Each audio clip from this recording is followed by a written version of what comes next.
And this is what people get. They get it wrong. They see the kingdom as heaven. Heaven is a place.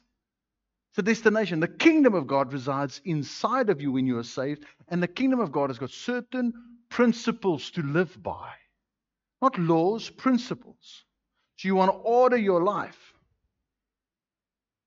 And then you have to seek God's way. So be in the kingdom and do the kingdom. You can be in a country and be in conflict with the laws of that country.